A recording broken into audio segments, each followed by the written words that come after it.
Kulian TV. Atibati geze chopu. Early Sunday morning. Good morning Zimbabwe, good morning everybody. Ndadzoka, I'm back kunge musana. Nasi ndiri kunzwa kuda kuvhura hombe. Ndauya na guest mumwe wekuti amunyatsomufarira so. Amene zvamunongoita maZimbabwezi. But pane dzimwe nguva dzekuti unofana kungodedza vamwe vanhu kuti zvinhu zvifambe. Vanotaura chokwadi because kune vamwe vanhu vekuti vakatanga kutaura chokwadi achife chakatizika. Chinongoramba chingori chokwadi. Whether you like it or not, but handisi kuda kunhu my emotions kana usuri kunakirwa neni chibva wambomira kundiona because izvo so tiri kuda kungoti munhu wese ari serious amhanya andione. Today allow me to introduce once again Apostle Makore. Apostle Makore, welcome to Kulian TV. It's been a while, man.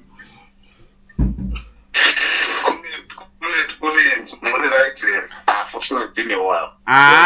Atisi right. Mami chimamaisa zvakawanda. Amsi right. Hata chimamaisa zvakawanda. Aiwa, zvinoita ndo zvinoita upenyu. Mune mamaisa. Right me. Zvakawanda zviri kuitika zvinototora tisaiti right ka. Hanzi tiri nherera tiri why dzisina mufudzi. No, kote muri why dzisina mufudzi. Muri why dzine mufudzi akawanda. Aiwa.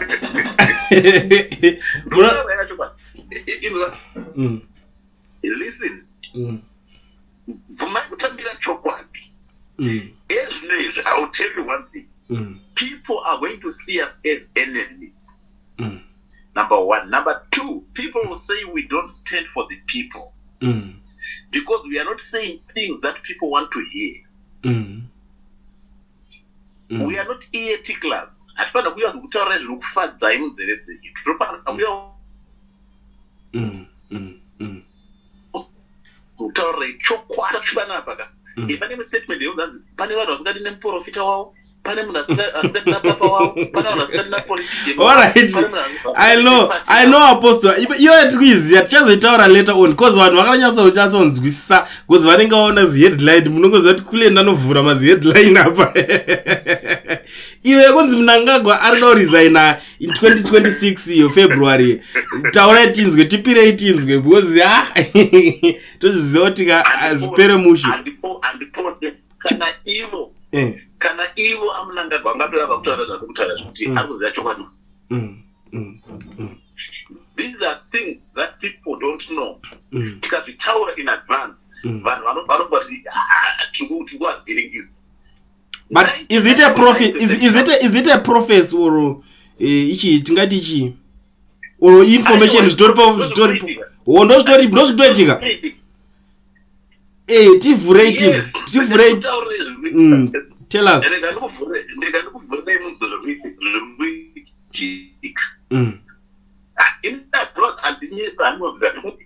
Listen to this.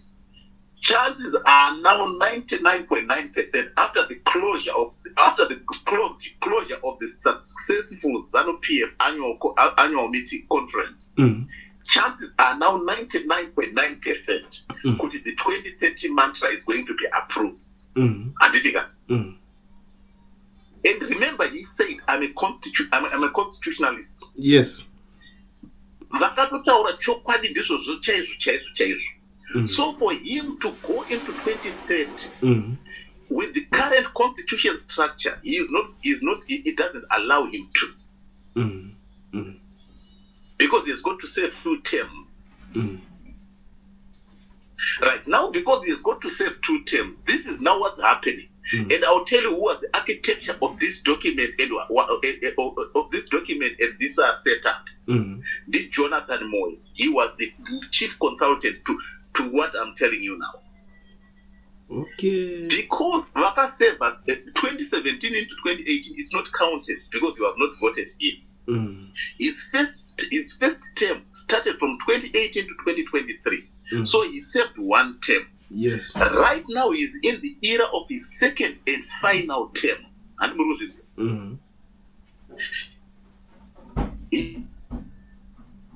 second and 28 avachabvumirwa by constitution kuti vangu vachivoterwa futi as president.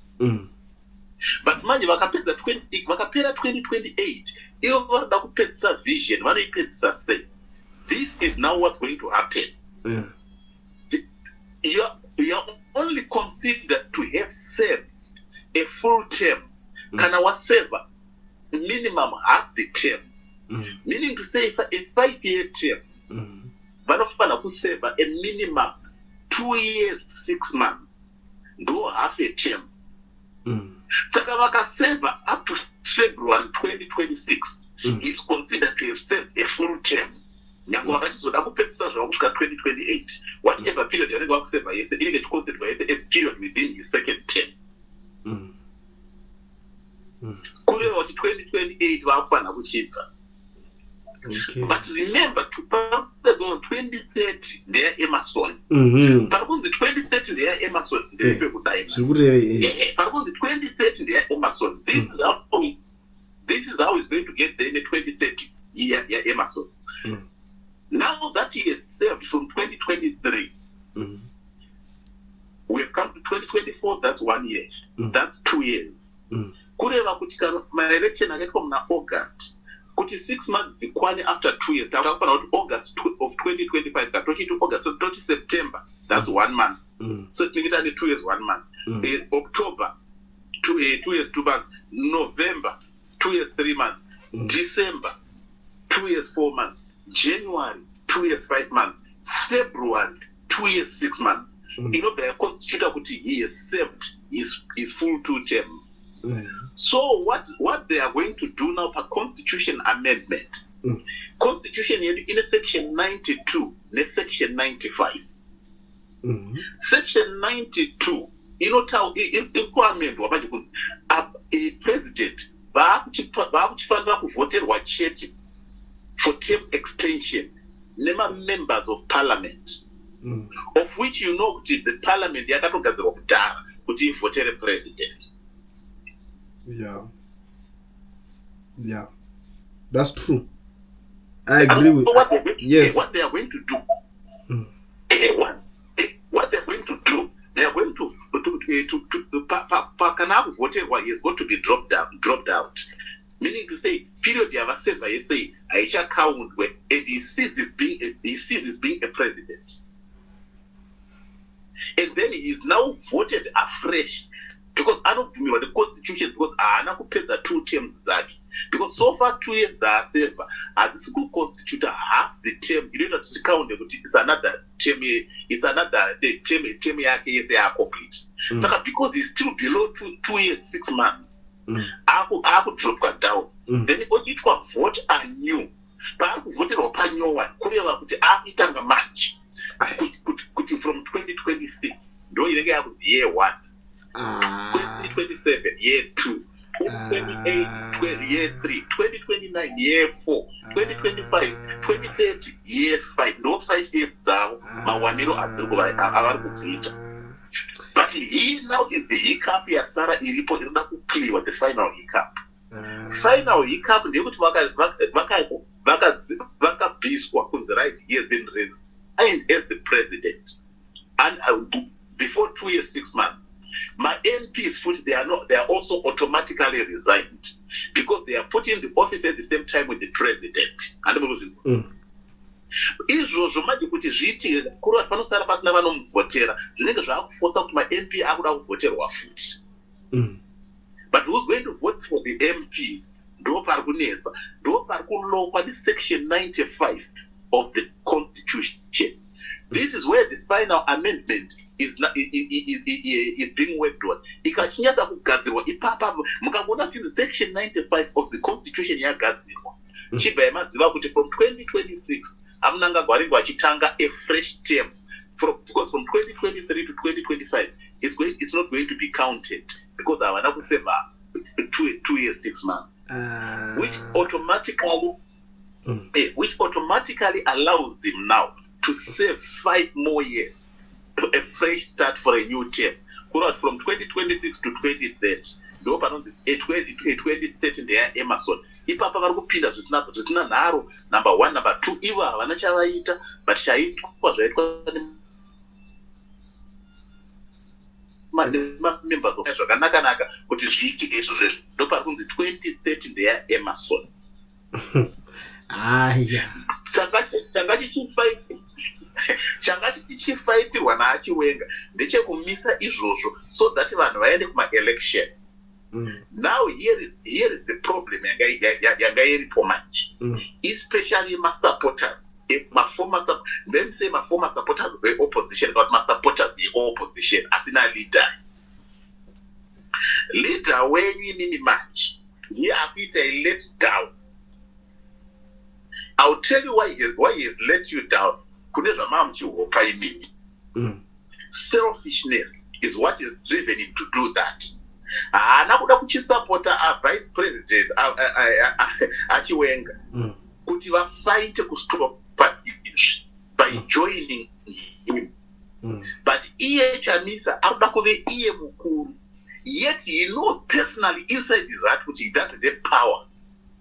He has got popularity but he doesn't have power.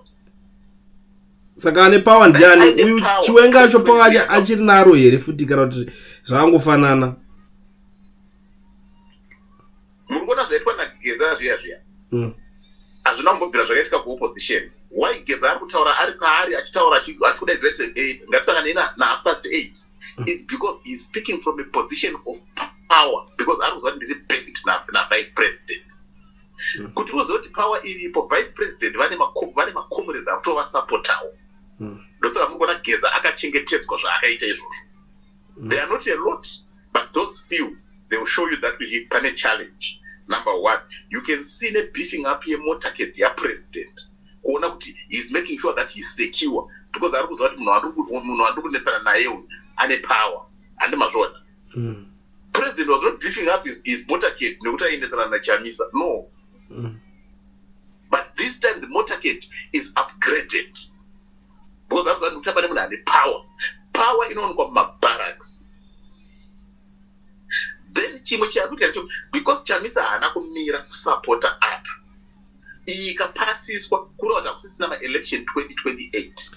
Apa kwangosara parliament chete kanti vatopasisa zvatopera izvi. Yatoningirikina atadza kusumudza kana chigunwe kako kwamutare kwacho kusaka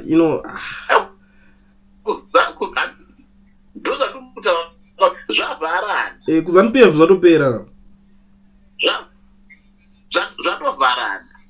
Kuti muone, then the other thing yatoda kutaura yatoza kuti vanhu vanoita nharo ndichivataura every time. Anoti maformer opposition ndomboda kunge ine vanhu vakawanda vasingadi kunasa kushandisa pfungwa dzavo. Vanhu opposition vanofunga aiyo no havasi vese. Let me be brutal truth. Let me give you brutal truth. Ndoziva kuti munogona kusafanana zvomugopote mugotuke, but ndo chokwadi. Nyaya iripo, bvumai kufesa chokwadi. Muda kubvisa ZANU-PF, makabhekwa nani? Maona here kuconference yeZANU-PF. Ngatitange dadaiso, in fact, nganditi conference yanga iri kwaMutare Goliath ndiye party ipi? Ndiye ZANU-PF. Right. Ana Valerio Sibanda hamuna kuvaona here ikoko?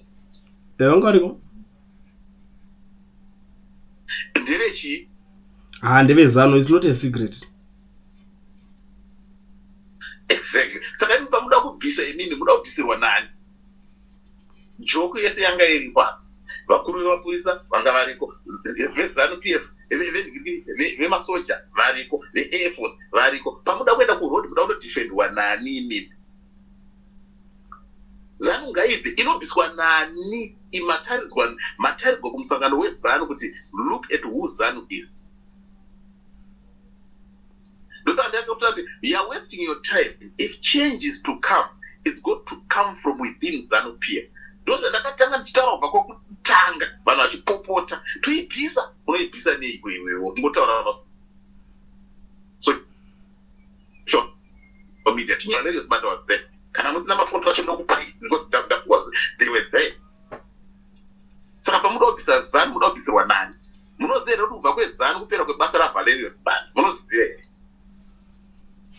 zvinosiyana ko anobva abviswere obviously kana ngatiboti chamisa apinda anongoitawo zvakaita munangagwa to sift kubvisa vanhu achiso vanhu vake imomo so that he is secured paposition yake. Because constitution, original constitution in Zimbabwe, yaisabvumira any civilian to attend a meeting of any political party or to be affiliated to any political party. Yaisabvumira izvozvo. But vanhu vari kumusangano wezano. Musangano wezano, the ZANU-PF annual conference. And all the ZANU-PF personnel were there. And who was there? General Valerius Band. Uyo haisi secret. Uyo haisi secret. Ndiyo kumboda kumboswa mupolice bureau kapepe vanhu vakazopopota vakati ite image dzipidzo. Exactly. Exactly. Saka pamwe muchiti mimi tula kubvisa ZANU muda kubvisirwa nani?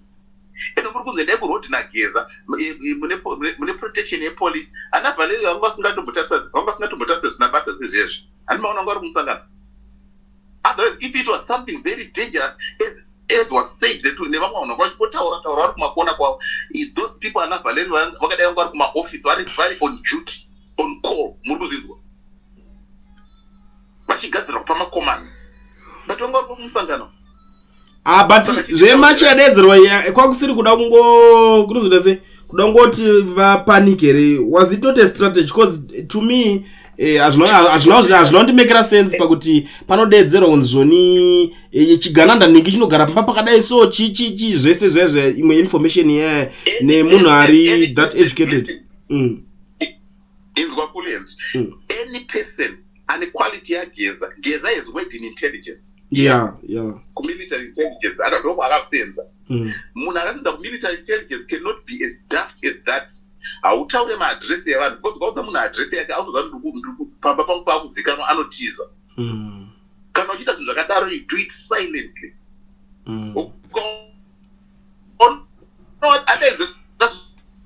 Pera basi.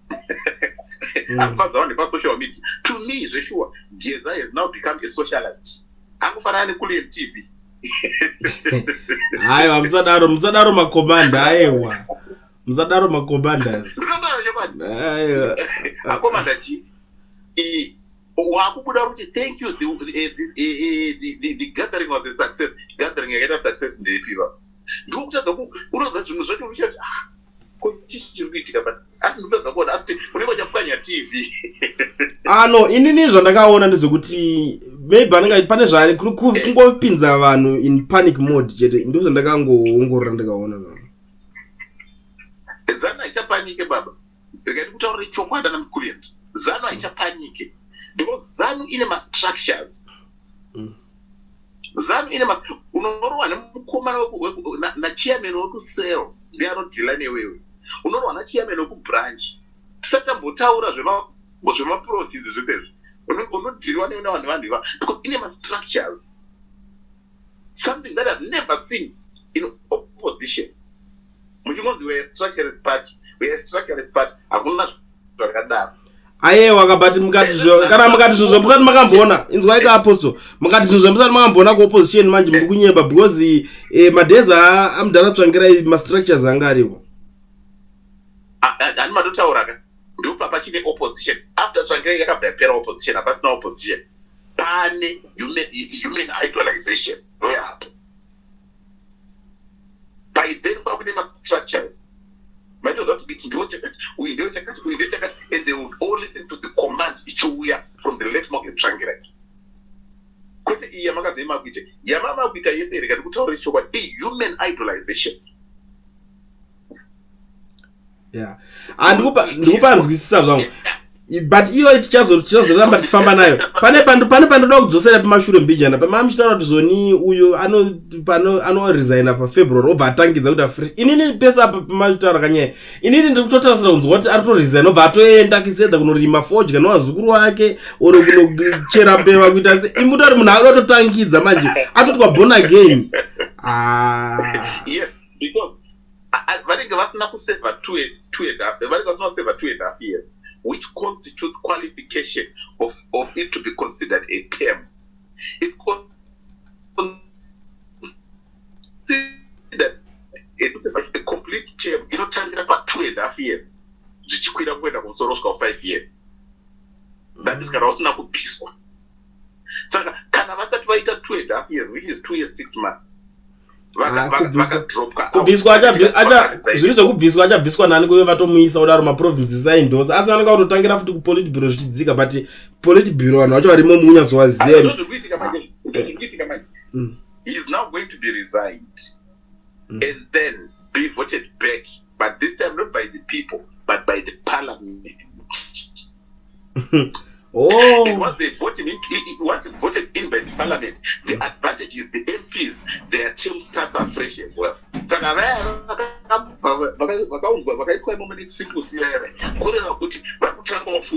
2026 to 2030 MPs. Saka pakashata. Kumagumo kune nyaya. Yowe. Kune nyaya. Ndo patinoti zvakadhakwa, ndo pacho patichiti zvakadhakwa.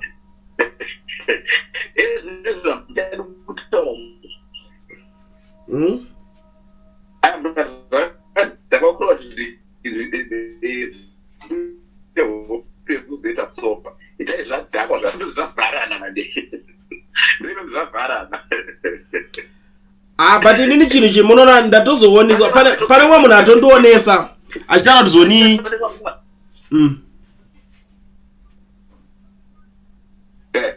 ndachiti pane mwe munhu anga achitozondionesa achitaura kuti aiwa ukada kutarisa mastructures even achitindionesa kuti ona kubva kune hanzi pamachi kubva pamazvigaro zvacho matop 6 pane top 4 top 6 top chichi akataura kuti ona mutop 4 yeZANU-PF vanhu vacho ndo kwazvinotangira. Let me explain that to you in simple terms. ZANU-PF in a structure. Structure that pane power at the top. The presidium power. The presidium power. Kuna president who's the chief commander and the first secretary of ZANU-PF. And his two vice presidents, cabinet and Achiwenga as the first vice president. Then my sister will open Chinguri. Yeah. The chairman of PF. So the presidium of that. Most of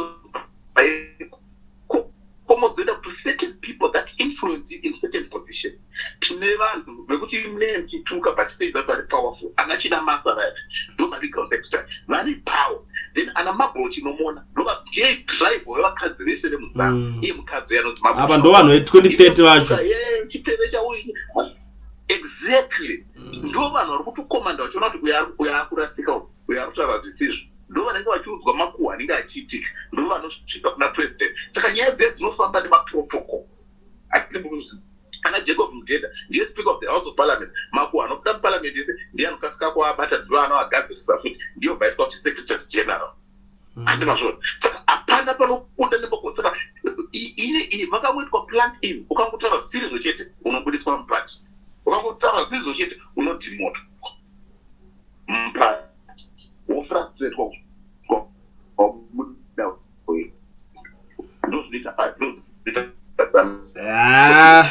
saka pakaipa. So right now, 2030 passes the next agenda straight away becomes 2035.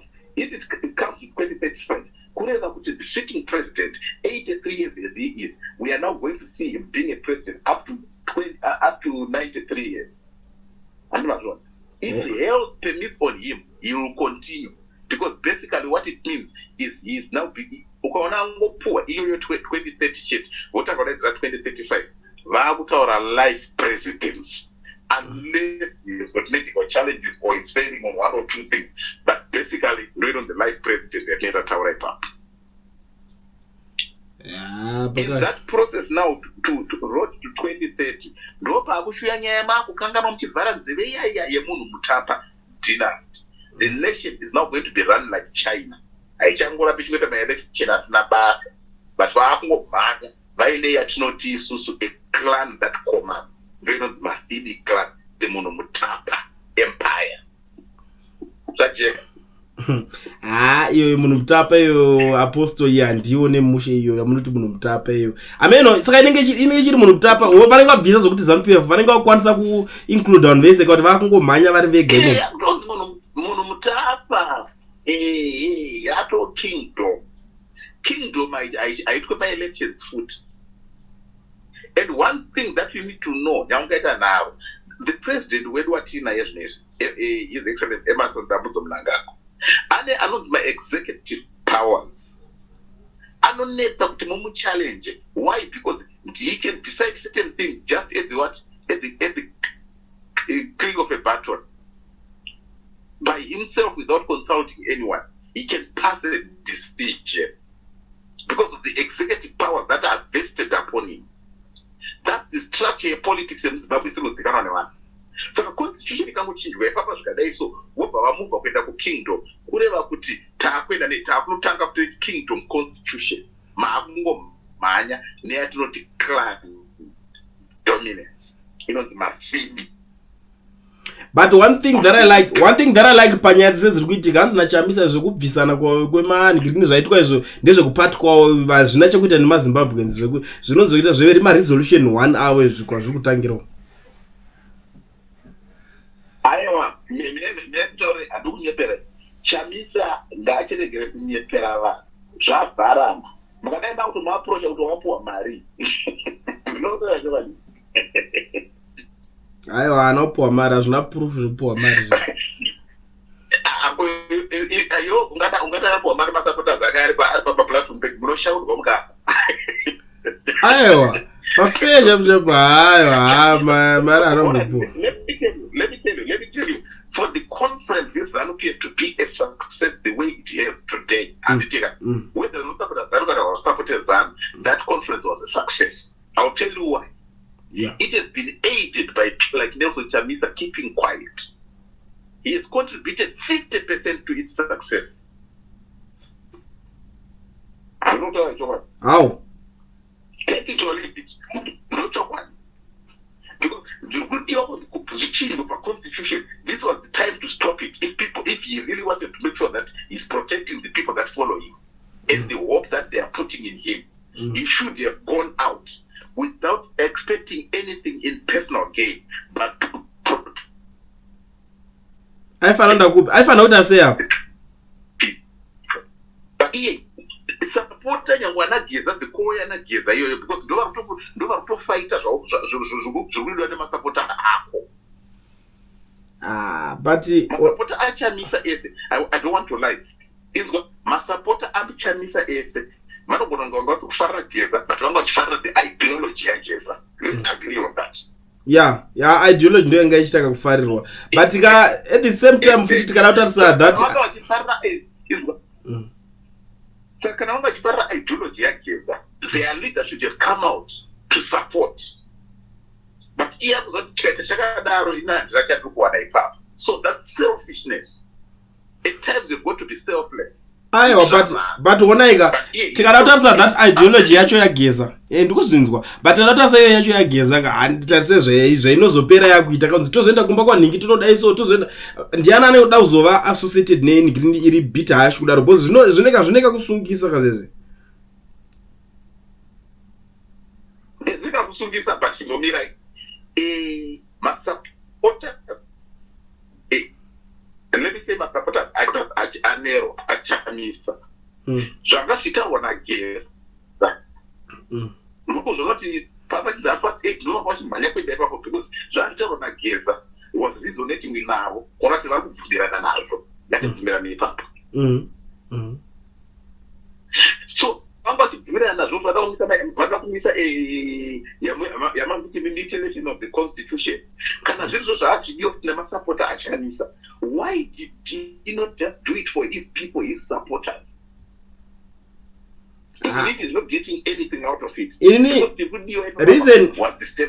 Reason hombe ndazoiona zvangu ndazonyatsonzwa respond yabuda ngrini vapindura kumana anachamisa team rake rese so nyaya iri kuitika pane it was in 2020 chiko pakabuda chiwenga achiti isusu turakanonzi kanzi kainda tokasanganisa pamatombo tokatswanya ndo zvatoda kuita ka triple C. So ivo vanga chitatu hanzi chinokanganwa idemo kuti muti saka vanenge it's like they were like celebrating kuti uyu zvazomuwana nhasi kuchikwa mutare.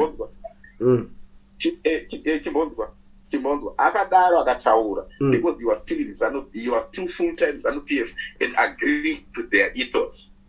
But now because he's also fighting for power from within himself, in line to my supporters and also in Chamisa. Iwewe, Kulian TV, the mama platform manega na 0.55. Let's say you were in full support of what Blessed Blessed Geza was saying. Now, because Blessed Geza was saying that, that's why you see you guys, my platform Chamisa messaging, Mugavitarisa Munona Kuti, you were now even bringing in an Traore who had never been my supporters at Chamisa, but who is ZANU PF.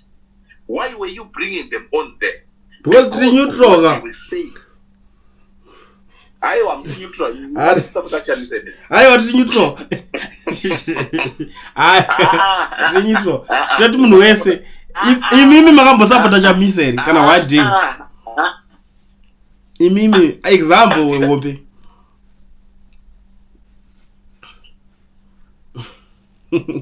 Adina. But I've never. But my friends, I'm going to no far my support.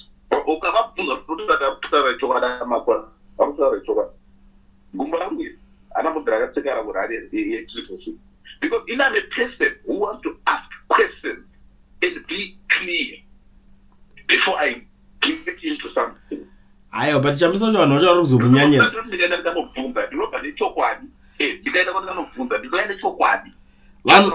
Vanhu vanozomunyanyira bosi pamwe pacho pane zvimwe zvekuda kubvunza muchitora mascreenshot like zvamuka zvichiita Cooksman zvezve anotora mheno screenshot raanaro akadingina abva atoblockwa pasport.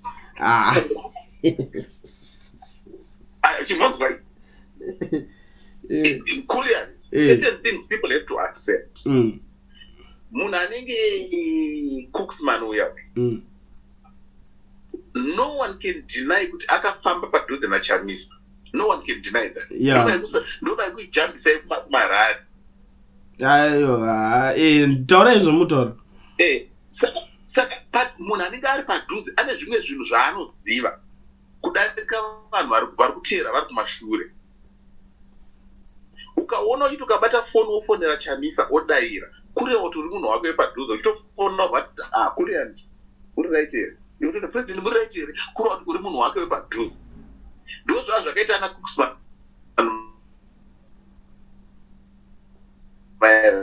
You cannot deny that. So now for you guys to castigate Mnanenge Cooksman, it shows kuti mapererwa maakushaya kwekuita veto yoenga one. Ataura opinion yake and zvarikutaura ichokwadi. Arikutaura apa hapana kwatiri kuenda apa. Apa panze Randi naNabgeza. Zvamuri kuda imimi kuti zvinge zvichiitwa naChamisa zvaasina kuita zviri kuitwa naGeza. Chamisa doesn't speak. Right now vanhu vari kupererwa vasina kana remuromo ezvinezvi. Vanhu veopposition, former followers at Chamisa. Ndo vapererwa. For the first time in their lifetime, vese vanga pachona conference yezana kuti vanzi kuti kuri kunzi ndasenga zvamwana wako masapota eopposition anga akagara live uri kuzvere dai ZBC kuruziji dai kuruza vangu vachona nipa ZBC mukadai mapuwa a quantitative figure kunze right where 3.6 million or 10 million people hooked into this to listen to the conference yezana. Mune nharo andingambokugonizva. Gore rawakambogara kuti chambozwa conference yezana iyo. Ndoteerera ndaiteerera because ndaida kunzwa kuti wakutaura nyaya unofanira kuziziva zvauri unochitaura. Ndaiteerera. Chamangoshaya nhasi chine pamapera conference yezana chamangoshaya iregalia.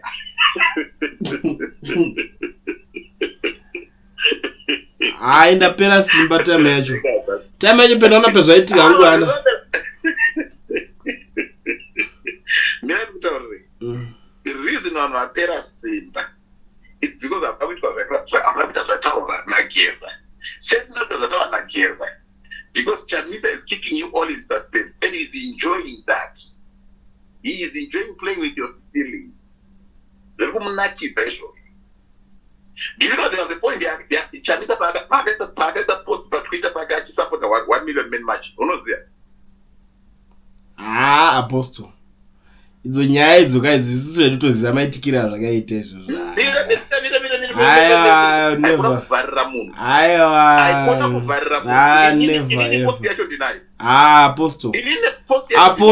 Apostle kana manzwa inini ndazviramba apostle inzwai hatisinotaura zvakawanda apostle zvinozoaffecta masides akawanda. Let's be very honest, that thing hazvinombobvira chakaexista izvozvo. Ichimbomira inini chinhu ichocho ndinacho. Alright apostle ngati akaisa akadelete. Aiwa ngatingoita zviri simple boss pane zvimwe zvokuti handisi kudefenda noti paplatform pako pane masupporter ake. Handisi kumudefenda inini. Inzwai apostle. Ini ndinacho ndine evidence. Aiwa ini ndoona kuratidza evidence irimo. Kufungidzira ndati ndine evidence. Ndoona kuratidza evidence iri more than that. Akaposta akadelete. Zviti. Kuziva kuti aiziva kuti zvaarikuda nemasupporter ake ndizvozvo chazvitwa naGeza izvi. But kuti achifile kuti if this victory comes and I'm not credited, I will lose value. Ndozvaakafira, ndosaka akadelete. Takuchimutaura zviripo manje kuti right. Pawadelete, this is the problem yaapitika. Section 92 and Section 95 of the Constitution is going to be amended. No more voting from people, but voting is now coming from Parliament. And once that is implemented and passed, ED from 2026 to 2030, anenge aripo achitonga. Apedza ipapo always drafted in 5 years to 2035, which qualifies him for life presidents. Zvapera. Saka panota life president ma-MP ana huenda nongoramba ari ma-MP futi. Inenge yakuchinja kuenda kukingdom. Ayo, yekingdom inzwai. Yekingdom ndati ngati avoid. Let's avoid the issue yekingdom iyi because chinoitika atidi kuti vanhu vakuware nehata attack panapa. Ayo hatikuda izvozvo. Let's try to avoid mental health yevanhu hamunotsitsire shosho.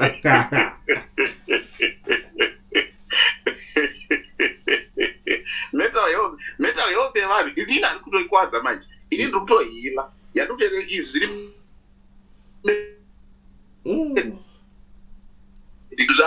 ndo yarikwadza vanhu nemental health. Yatokodzera mental health issues. Ndozaramba akahaidza achingoti ari kusabatika. Oposta achingotwita mamatwita achitwita achidelete. Unozodelete chine chasevwa kudhara. Umwe wako right imbomira. Urkuramba tweet yandikutaura. Apostle. Aiwa no. Apostle hey. Mbomira izvozvo kadai. Chiko. Chiko na apostle.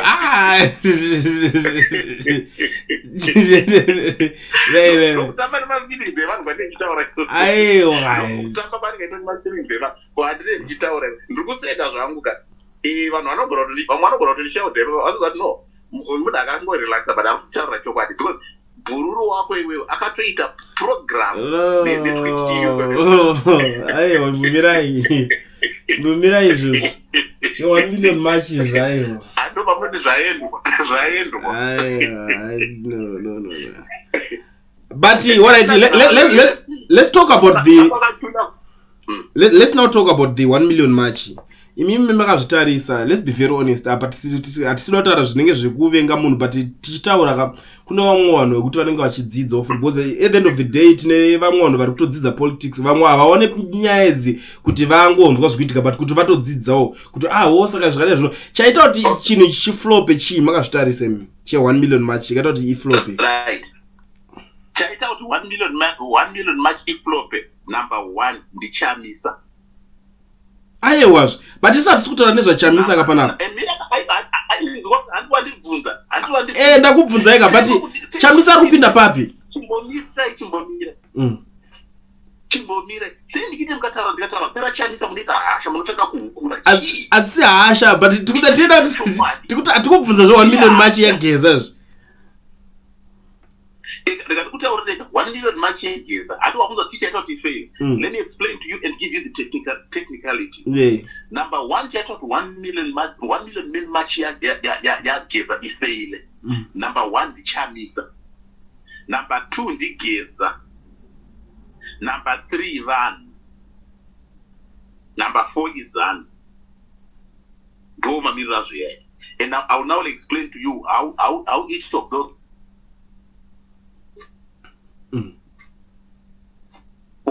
has made it. Why? Because with the influence that he still has got, he doesn't have that much influence like he used to have. No, with the influence that he has, I want to believe he still has got about 1 million people that still follow him. Considering from an election, he had 2 million people that voted for him. So in any person who calculated that he has lost 50% of his followers. So he's remaining with 1 million. Can the 1 million men match what Geza was calling for and or has been advocating for and has been selling to the people? Dronya ya supporter Chamisa, but Mudilita Wava now Kwanza Kuzita. So Chamisa felt good. If I allow and support this, ana Geza na BP baka famba ndova wina inati la Chadawana. So he did not consider the people, he considered himself. So selfishness of Chamisa is what is made it to fail. Had he helped in the call for people to be on the road, let me tell you, road. And this could have but of his supporters there's lost half. So if he had 2 million supporters, he has lost 1 million. So just for him to call out, the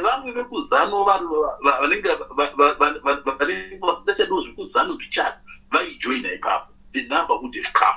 So him keeping quiet, he was the reason number 1. Reason number 2, Geza. I'll tell you why I'm saying Geza. Yeah. Geza akamhanya kutaura achifunga vachashandisa vanhu achida kushandisa strategy yakashandiswa 2017 panonzi nevanhu tunofira kuti akashandiswa. Henceforth people can't go on the street unless they listen to their leader of the time, even Nelson Chamisa, to give a command, because they know he carries a voice that they listen to.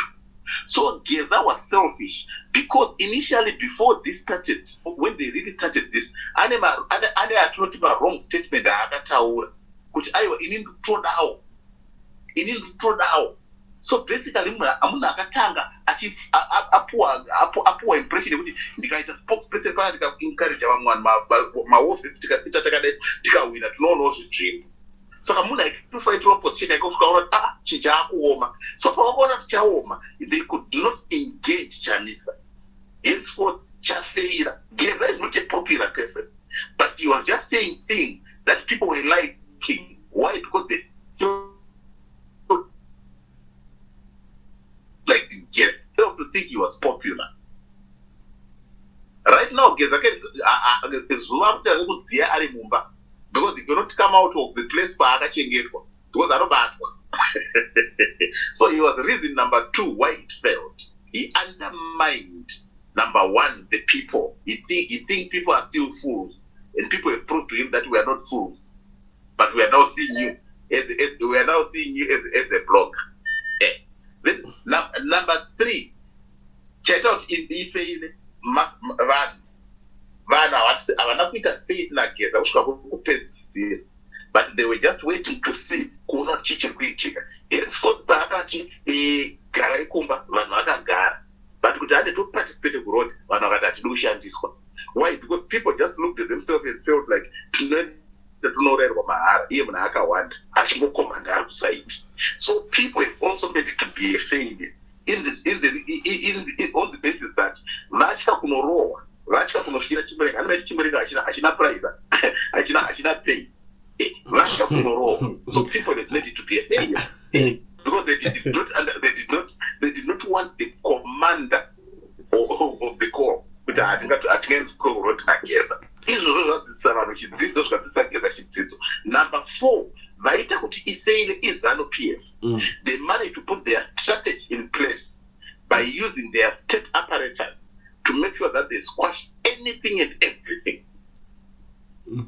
those are the reasons that I've given why it failed. Thank you so much, Apostle. Haina hangu ndabvunza ndada kuningira, but imwe mibvunzo chita ndisaibvunzeka ndozati comment section panapa pane imwe mibvunzo yenyu wobheka mibvunzo even muma comment section mukomodo yakawandisa, but I know kuti most of the times munenge muchazoipindura nyu nerimwe zuva. Njambotsvaga umwe musi watombo kudedzai makazopindura mibvunzo yenyu meza inenge ichibva kuvanhu direct. Haina hangu ndizonyanya kubvunza because ndakazonda kubvunza imwe mibvunzo vanhu vanga vangonditi aiwa kunyanya unikirina. But anyway, Apostle, any zvimwe zvamuda kuti tizive zvedu I know hayo vanhu sere navo tisitoswera navo vanhu vari kuita uturu, vanhu vari kuita hasha havasoda chokwadi. Vari kufunga kuti munhu anenge achanyepera ndiye munhu ari kumira navo, munhu anotonyarara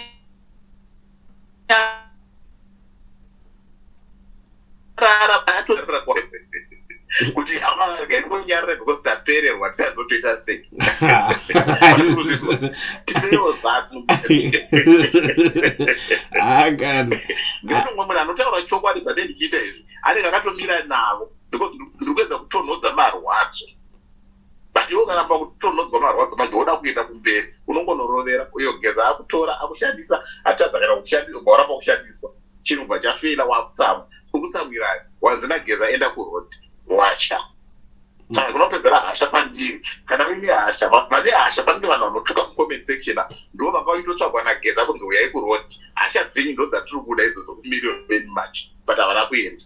Saka muda titoseva zvinonetsa dzinyaya idzi dzinovhiringidza idzi masapota ese aya kuri kubhaibheri vanhu vese vandana abinadhabhi manje vanoti David auda kurwa hondo ndiyo vari kuvataka David oti aiwaka uda urova edini vane mamhasuro anenge enyandi mudedzwa nageza uzi uyai kurotu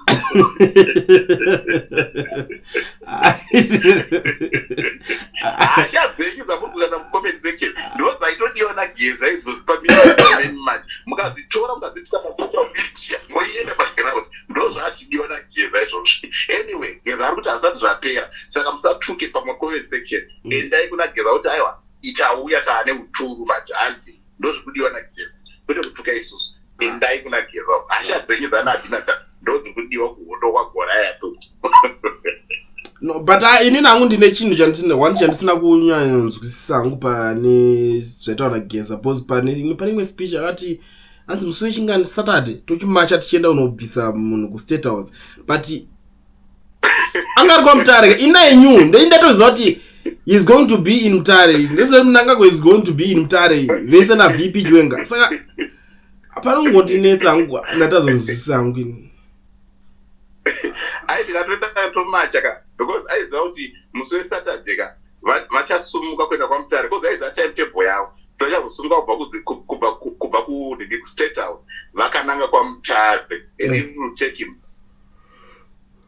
Saka kumacha ndamba kwake hosa kana ari kumba kwake ndo paanotyisa kana ari kumba but kuti amusi ayo akati kutoka nomuvharira akakumba atatora chidzipo handinyasinzwisisa kuti aiti kana atora imi asi miroramba kubvunza kana anageza vanga vaine team sezvokutaurwa nevanhu izvi ndatine vanhu because it kuzangu vashoma vanga vari kusaidwa but kana anageza vanga vaine team sezvinotaurwa nevanhu ndikufungwa nevanhu izvi le team yanageza yacho nana VP Chwenga sei vaisambotaurawo munombozvibvunza here mibvunzo iyoyo kuti munangago yaitaura inangu nyaya yetimu yacho vanhu vacho vanozvita timu yekwageza ndakabvira kudhara ndichiuya ndichidedza vanhu mana taura tinzwe nyaya dzacho tinzwe ko mudhara wacho ari kupenga akwanise rimbosvikirika kana kutoanawo mumwe kana anenge ari mudhuze oraiti kana secretary general kana mumwewo ndakazvisha ndoda kumbodaiso imikuliyacho geza ari kuziva kuti ada kuenda kuvanhu maplatform yenyu musafunga havazive vanovaziva vanotoziva kuti kune Kulian TV vanotoziva kuti kuna .5 creative handitika why could he offer upenyu ndokuziva pane vanhu vacho iwewe wachitoka Nyango kumpushira zvino encourage chao. After create like channel ngari kukompita neKorean TV. I am some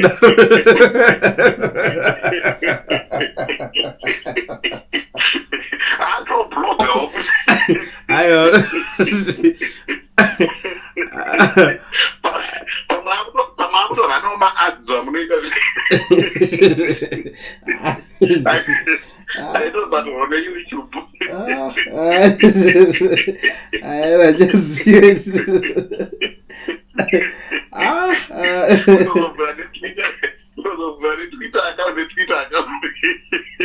It was good.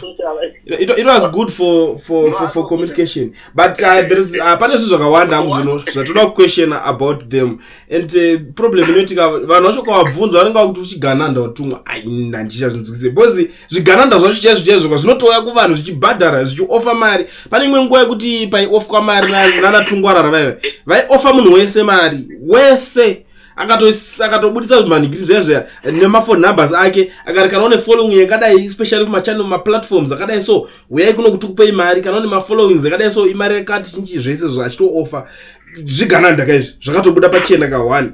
What about these guys? Apasi kumbodiwa unzikana kuti pane munhu atada mari yako even direct communication zvekutaura nemunhu uchiti hanzi zvezve aini zvondiboni kuti uchiona kutaura nemunhu kuti hanzi naningi waya uchifondera iwe hanzi naningi hanzi kupi chibonzwa ikalculate platform enyane vanhu. Even the person of Nelson Chamisa should be able to come to your platforms in address because by channel kwako you have more than 100,000. Yeah, 45 creative you have to scout 100,000. Even when I was the gamba where you have to the 100,000 you get 500,000. Why can't they come on those platforms? What you tell because nobody wants to talk. How do you think Chamisa supporters will feel when you got the Chamisa the TV? You should put the president where you change the Magada. Chineka kuvapo ngopuso.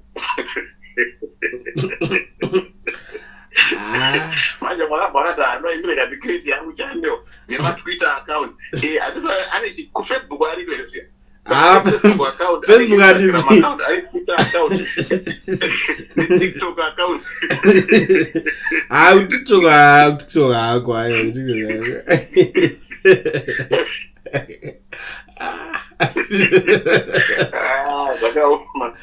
But tukuseka namo ngirugari shwa. I think namo. People like myself, we are relaxed. Why? Because don't take up much of what it got us. It's not what it is. You know the big guys. Young entertainment.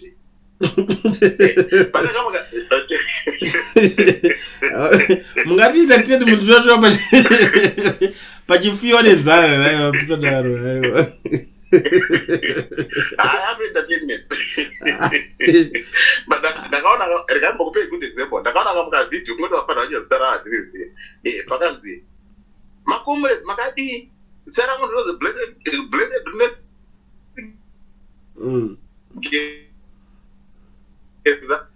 Karma TikTok so ona.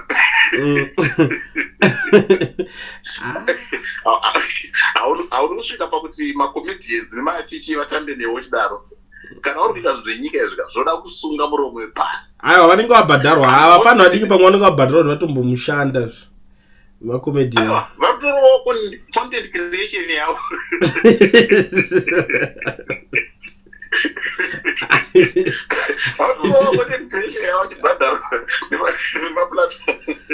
But Apostle, on a serious note, Redu, don't you think kuti zvinezvi script yakanyorwa haina hangu ndakagondomuziva mushinu papafeja kuchako ndakastadha mapoliticians so far pavanhu vese vaita politics muZimbabwe hatizozivi ndo vamwe vakafa but so far kune vapenyu kutangira even kuti para Mugabe pepe ndoza ndikutaura kuti papolitics dzake dzedze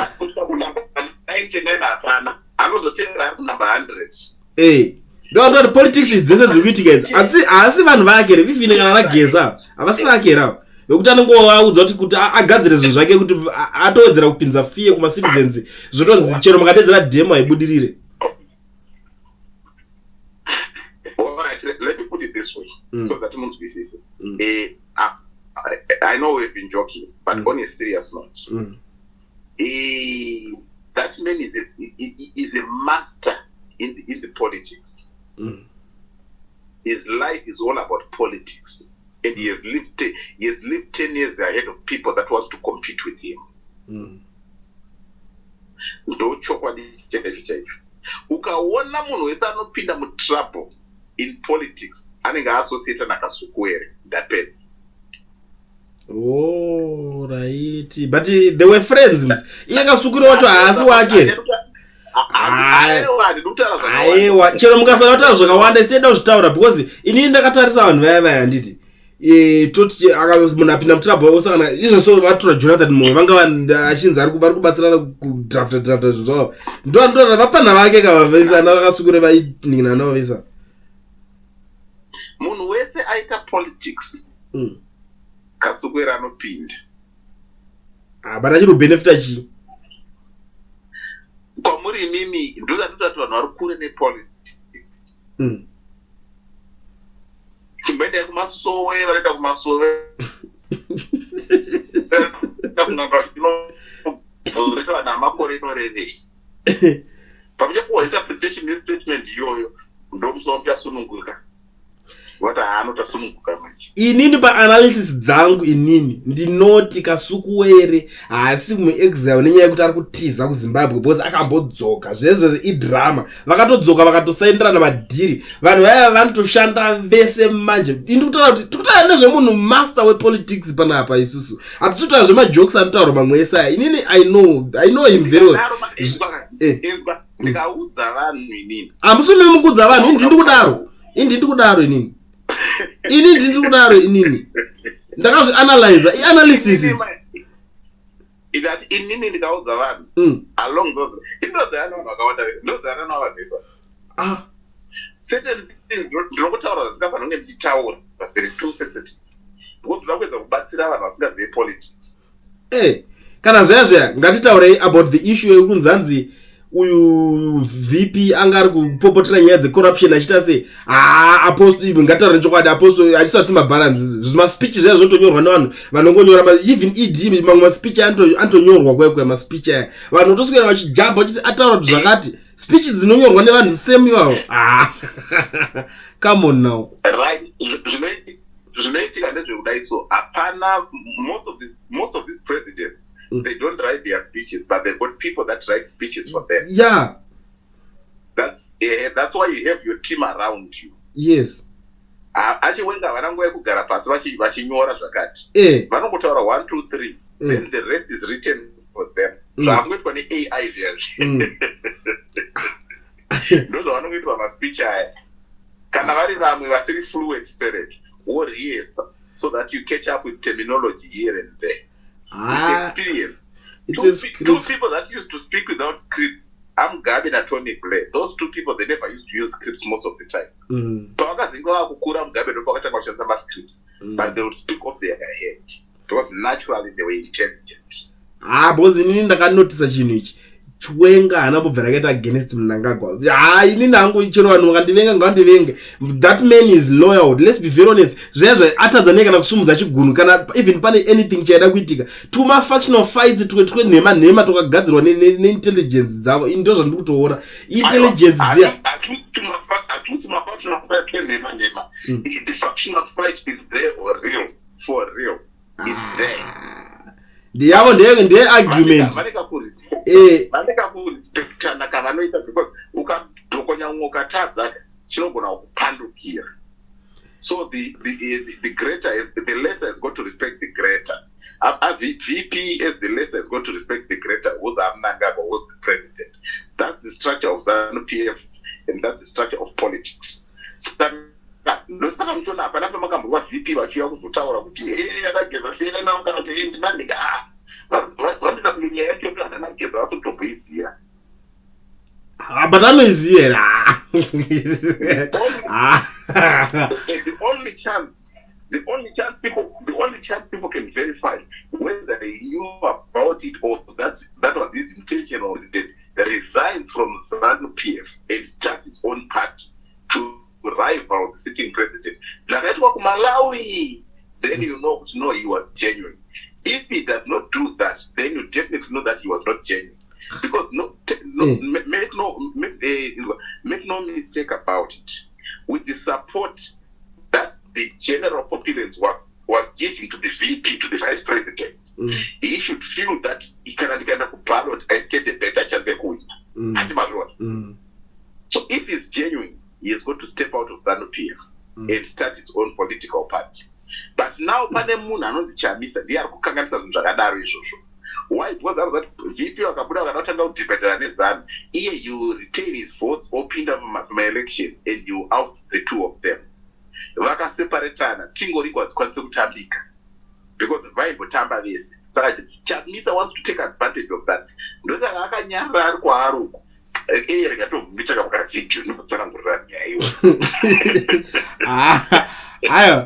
Chamisa ngatimusiye. Tatoda kungoonesa redu izvi on this issue. Because you know one thing.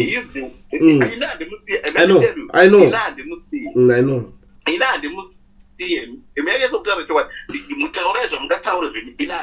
For one reason. He has made a lot of people out.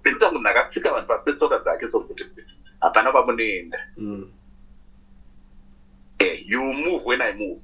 I know. I do one by one. I just take up as number. It's okay. Inangu iyo yenyu ya deep indre mimi murano anozana mnenge pamwe makambo andisi kana kutorera nahanga iwa but Chamisa mudiki kwamuri but ndimeno zvinofamba sei bozi nyaya yenyu igrudge itori hombe chero. But the challenge there would I say what people don't want to hear, yet what I'm telling you is true.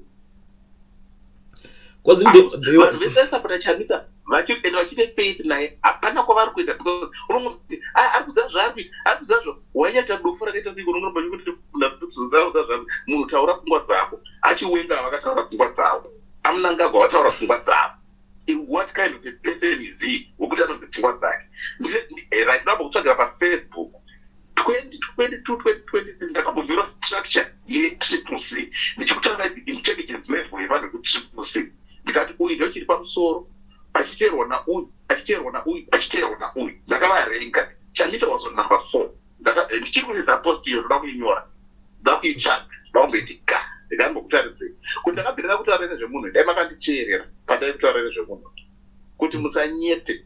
Tendai Biti is sharper than Chamisa by far. You can argue whatever you want, but Chamisa, because he's the anointed leader and the charismatic personnel, those are actually one ever. But kana muda kubenga nekufamba bvumirai vanhu vanenge anatendai Biti nana Jacob nana Job Sikala who are more intelligent than Chamisa.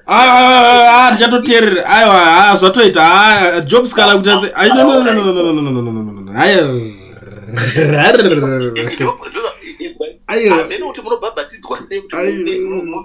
aiwa hatinambovenga vanhu tiringoti kana inzwa yeapostle tiringoti kana Chamisa ane chivuno chake hachikushanda chiri kushanda ndibvume kuti Job Sikala ari nigirikini kudarika Chamisa. No, he is brave maybe, yes, ndobvuma. I agree with you on that one.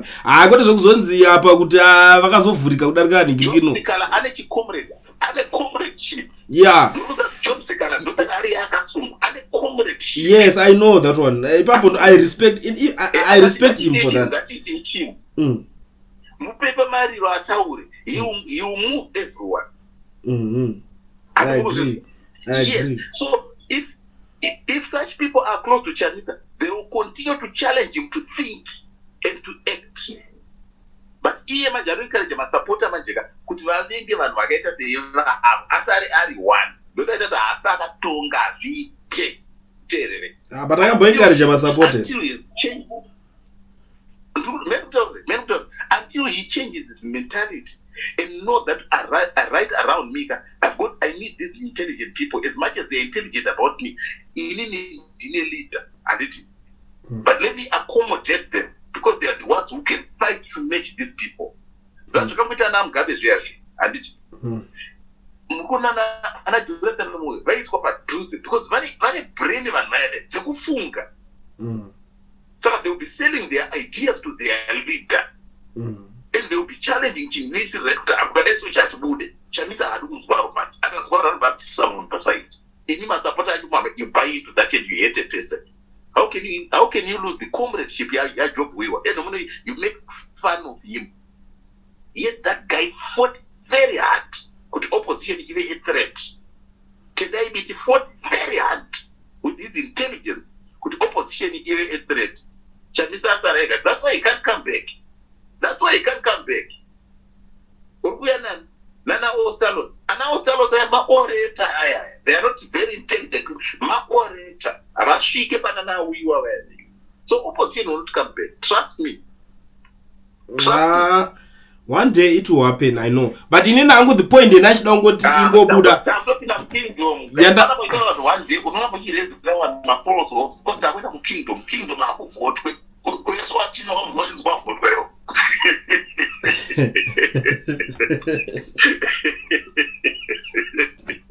My mom is going to watch in what would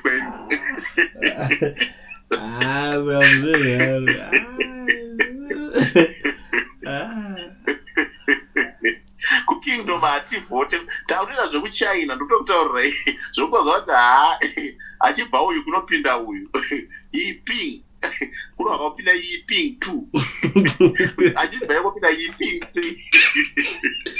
3 posto muchatroesa. Have a good day.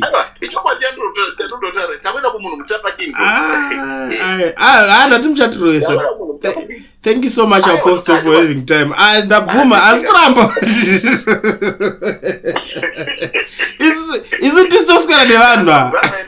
It's just going to have no. Just going to talk raw, but I'm see. You want Apostle who are moving? I'm not a day as my master, but he is right. Don't matter to Bufun. If I got to get so much in for my election, most of the Tapa Kingdom, so we are. Because I reach with more was it. Do what I will they go. Sakamutora kana shona japinda vesaga. Eno kuna Mutapa 1. Mutapa 1. Vakadzi vapfura kunouya munhu Mutapa 2. Ana shoni. Kuna kupinda na shoni. Akozoita munhu Mutapa 3. Inonzi mafidi dira siri kubuildwa. Saka ndo anobvunza ndati saka mutora ana shoni vachatotonga futi here. Ini nangoti kingdom iri kubuildwa. Oh, makuchikatora mazita. Ora ngatiti ana Collins achatotonga here. Ndati isusu ndati kingdom akuelection. Saka izvo mazita zvireze. Eswa tinwa kwa election. Kana ndo eswa tinwa kwa election mozo ya. Nekumunhu Mutapa wa kwa election. Kana mkazoda akuitwa election mozo rozvazara. But zvinopera mamanjes. Amuna kuona vachida kunana kuda tagire. Amuna kuona vachida nana kuda tagire kuEswatini. Amuna kuona. Zvinopera manje kukuya ananigirini kuchamanyo. Vaenda kunoudzwa operation of the kingdom. Vachamanya nyoka mabhuna kangobuda manje vanachamanya zviri very legendary amire muni zvi. Azapera. Ezvo zviri kaimbofambira nyaya yempana uya. Agara. Yeah, manje. Agara. Ungangoti chimuka uri paside netoilet zvingabude jera risi right. Jera. Ani makati ndichabudi ani makasiya mati muchabudisa munhu mamukumbirira September. Zvamwari chezvo zviri kaimbofambira nyaya yempana manje. Kozi zvezano zvapera. Mavese vabvumati apasina choda kuitika. Kingdom yatouya. Thy kingdom come. Ndozvatobva pana. Yeah. Alright, it boy, meta basa poso. Thank you. Murwenda unopuwa makadzi musangano rini nematisha. Aiwa zvipe zvakaitika. That would never happen. Never. Bye. Mudhara anotauriso mune Zimbabwe unoona anotaurisa akatike baba anatanga kutaura. Anyway, but if you have something to say, I mean, comment section ndakavhura ngatisangane ndudze muri kuona sei nyaya dzekutaura pana bedzi muri Zimbabwe because ine ndotora kuti pese panotodedza munhu adede ndeda kuti munhu wese afile at home, afile free, toita a conversation tichitaurirana tichinzwisisana, munhu achinyatsodurura side rake, achidurura chest, achiopena side rese of the story. Ndozvo ndenge ndingoda chete inini. But for today regedzai timboti ndo matangira taita zuva redu akadai swaya.